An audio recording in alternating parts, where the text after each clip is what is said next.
सबको नमस्कार।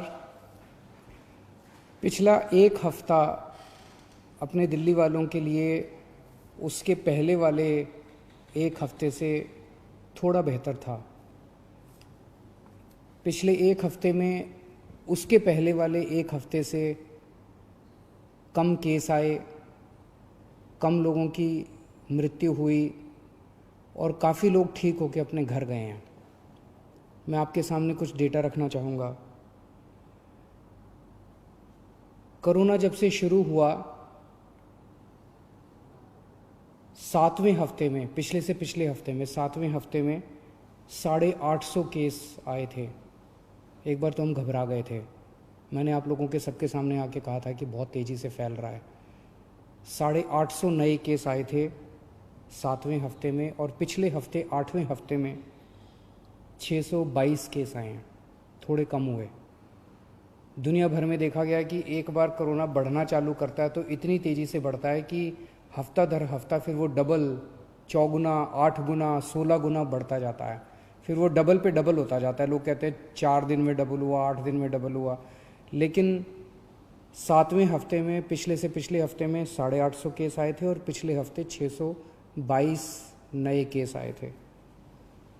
7वें हफ्ते में 21 लोगों की मौत हुई थी, पिछले हफ्ते में 9 लोगों की मौत हुई थी।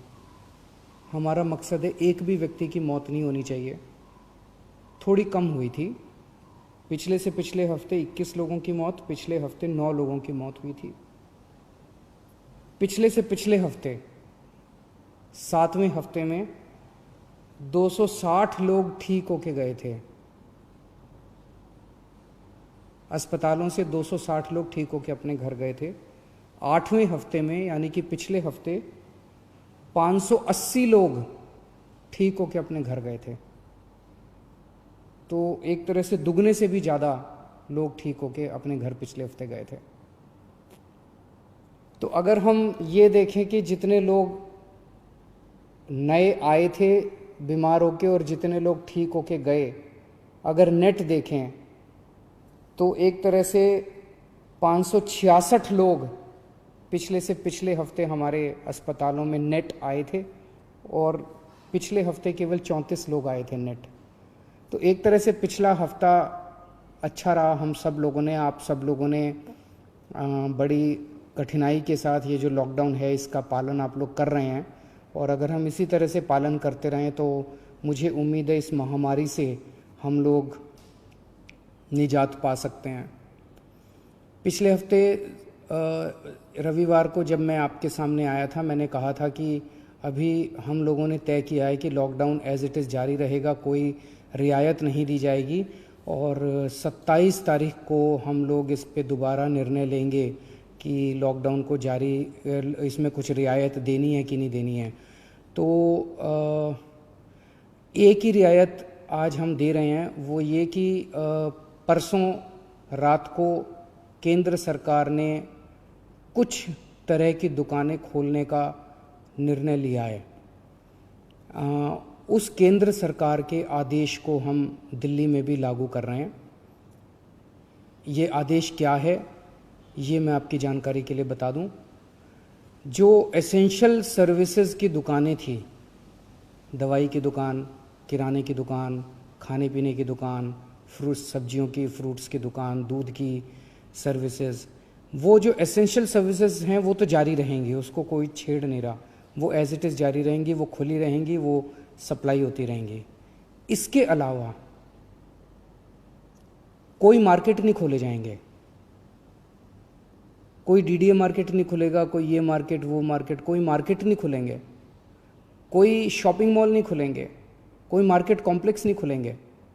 लेकिन जो रेजिडेंशियल एरियाज़ में इक्की दुक्की दुकानें होती हैं, स्टैंड अलोन कोई दुकान है, नेबरहुड की कोई दुकान है, इक्की दुक्की इस तरह की जो दुकानें हैं, उनको खोलने की इजाज़त केंद्र सरकार ने दी है। उन इक्की दुक्की दुकानें जो नेबरहुड में है, स्टैंड अलोन हैं, रेजिडेंशियल एरियाज़ में हैं, उन दुकानों को जो केंद्र सरकार ने इजाज़त दी है वो दुकानें दिल्ली में भी खोली जाएंगी। मैं फिर से बता दूं, कोई मार्केट नहीं खुलेंगे, कोई मार्केट कॉम्प्लेक्स नहीं खुलेंगे, कोई शॉपिंग मॉल्स नहीं खुलेंगे,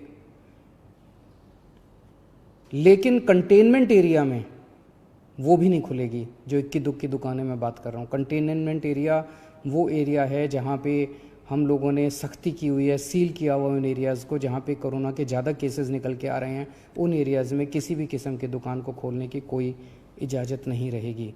इसके अलावा अगला एक और हफ्ता, ये जो एक ऑर्डर आया है परसों केंद्र सरकार का, इसके अलावा और कोई कुछ खोलने की हम इजाज़त अगले एक हफ्ते तक, 3 मई तक और नहीं दे रहे। 3 महीने तक यथावत इसी तरह से जो रेस्ट्रिक्शंस हैं वो जारी रहेंगी। ये हमारे लिए बहुत कठिनाई का समय है। बड़ी कठिनाई से पिछले एक हफ्ते में आप सब लोगों ने मेहनत करके कोरोना को पे काबू पाया है। हमें इसे जारी रखना है, किसी भी तरह से इसको अब आगे और बढ़ने नहीं देना। 3 मई तक पूरे देश में प्रधानमंत्री जी ने लॉकडाउन का ऐलान किया है। 3 मई के बाद केंद्र सरकार इस पे क्या निर्णय लेती है, उस पे निर्भर करेगा कि हम दिल्ली के अंदर आगे इसको कैसे ले जाते हैं। केंद्र सरकार के निर्णय के बाद हम लोग आगे के अपनी दिशा तय करेंगे। एक अच्छी खबर है, कल मैंने बताया था आप लोगों को, प्लाज्मा से अच्छे नतीजे आ रहे हैं। प्लाज्मा के जो अभी तक ट्रायल्स किए गए उसके अच्छे नतीजे आ रहे हैं। एक मरीज़ के ऊपर मैं खुद नज़र रख रहा हूँ। कल एक मरीज़ थे LNJP में जो कि काफ़ी उनकी नाजुक हालत थी और डॉक्टरों के हिसाब से वो सिंक करते जा रहे थे। उनको प्लाज्मा दिया गया और उनकी तबीयत में काफ़ी अच्छा सुधार हुआ है। आज सुबह तक काफ़ी सुधार हुआ है उनकी तबीयत में।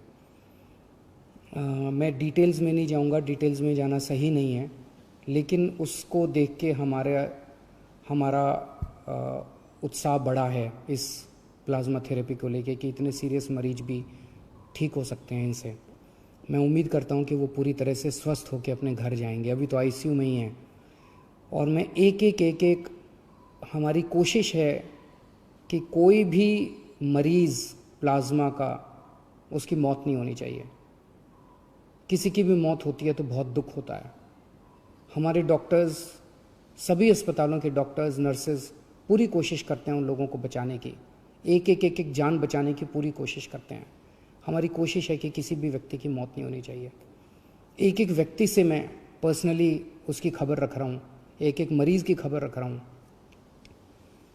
जो मरीज़ ठीक होके जा रहे हैं उन मरीजों को हम कह रहे हैं कि प्लाज्मा डोनेट करो। एक मरीज़ से मैं भी बात कर रहा हूँ, मेरी टीम भी बात कर रही है और उन्हें प्रोत्साहन देते हैं कि आप डोनेट कीजिए। मुझे बहुत खुशी है कि सब लोग आगे आके दूसरों की जान बचाना चाहते हैं। हर धर्म के लोग, चाहे वो किसी भी धर्म के हो, किसी भी जात के हों, सब लोगों के मन में एक जज्बा है कि मेरी जान बची, अब मैं किस तरह से दूसरों की जान बचा सकता हूँ। मेरे मन में एक विचार आ रहा था, मैं सोच रहा था कि कल को, अब जब मैं पिछले कुछ दिनों से लोगों को ब्लड डोनेट करने के लिए, प्लाज्मा डोनेट करने के लिए इतना हम लोग उनको प्रोत्साहित कर रहे हैं, तो मेरे मन में एक विचार आ रहा था कि कल को कोई पेशेंट, मान लीजिए हिंदू है और बहुत सीरियस है, हो सकता है उसको मुसलमान का प्लाज्मा उसकी जान बचाए। मान लीजिए कोई पेशेंट मुसलमान है, बहुत सीरियस है, हो सकता है किसी हिंदू का प्लाज्मा, हिंदू के शरीर का प्लाज्मा उसकी जान बचाए। भगवान ने जब धरती बनाई थी तो उसने तो इंसान बनाए थे। हर इंसान की 2 आँखें हैं, एक जैसा शरीर है, लाल रंग का खून है, उसी किस्म का प्लाज्मा है। भगवान ने तो हमारे बीच में कोई दीवार पैदा नहीं की। भगवान ने तो किसी किस्म के ये धर्म वो धर्म हमारे बीच में किसी किस्म की खाई पैदा नहीं की। ये तो सब हम ही लोगों ने की हुई है। कोरोना होता है तो सबको होता है ना, कोरोना तो हिंदू को भी होता है, कोरोना तो मुसलमान को भी होता है। और आपके शरीर का प्लाज्मा जब बचाता है तो वो हिंदू का प्लाज्मा भी दूसरे को बचाता है, मुसलमान का प्लाज्मा भी बचाता है। हिंदू का प्लाज्मा मुसलमान को भी बचाता है, मुसलमान का प्लाज्मा हिंदू को भी बचाता है।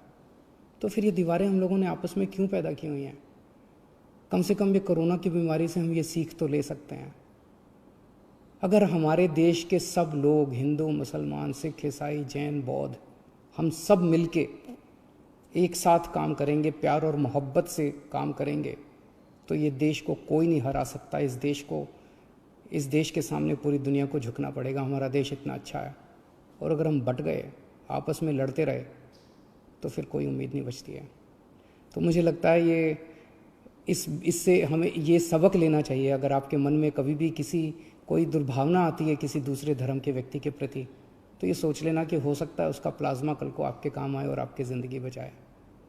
Thank you.